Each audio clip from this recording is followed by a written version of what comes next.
15 जुलाई को यूपी के पूर्वांचल में पीएम नरेंद्र मोदी दौरे पर रहेंगे, तो पश्चिमी यूपी में असदुद्दीन ओवैसी। कोरोना की दूसरी लहर की तबाही के बाद पहली बार मोदी अपने संसदीय क्षेत्र वाराणसी में रहेंगे। कल ही सीएम योगी आदित्यनाथ ने पीएम मोदी के दौरे को लेकर वहां जांच पड़ताल की थी, लेकिन अब ओवैसी भी अपना चुनावी थर्मामीटर लेकर अपने लोगों के बीच पहुंचने वाले हैं। उनकी कोशिश मुसलमानों के बीच ओवैसी फैक्टर का था लेने की है। आखिर विधानसभा चुनाव में ओवैसी का माहौल क्या रहेगा, इसे जानने के लिए ही उन्होंने जबरदस्त रणनीति तैयार की है। कहा जा रहा है कि ओवैसी का यह दौरा एक तरह से पश्चिमी यूपी में उनके चुनाव प्रचार की शुरुआत है। अब ने इस दौरे में वो मुरादाबाद में जनसभा को संबोधित करेंगे। संभल में वे दोपहर में नमाज भी अदा करेंगे। एआईएमआईएम के बॉस असदुद्दीन ओवैसी का वादा इरादा यूपी को बिहार बनाने का है, जहां विधानसभा चुनाव में उनकी पार्टी की शानदार जीत हुई थी। एआईएमआईएम के 5 नेता विधायक चुने गए थे। बस ओवैसी इसी कामयाबी को यूपी में भी दोहराना चाहते हैं, इसलिए उन्होंने इस बार नारा भी बदल दिया है। ओवैसी ने कहा है कि इस बार के चुनाव में MY नहीं A to Z समीकरण चलेगा। MY मतलब मुस्लिम यादव, जो कि समाजवादी पार्टी का वोट बैंक रहा है। वो कहते हैं कि मुसलमानों को सत्ता में हिस्सेदारी चाहिए। वो एक साथ योगी आदित्यनाथ और अखिलेश यादव पर हमलावर हैं। पिछले कई दशकों से यूपी समाजवादी पार्टी ही मुस्लिम समाज की पहली पसंद रही है।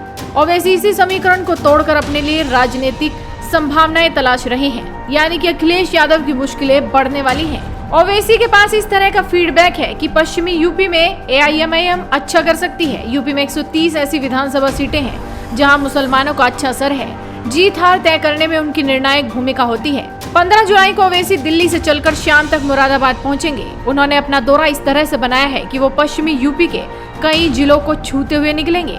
सुबह वो नोएडा के रास्ते से निकलेंगे, फिर हापुड़ से मेरठ, सहारनपुर, मुजफ्फरनगर, बुलंदशहर, संभल होते हुए मुरादाबाद पहुंचेंगे।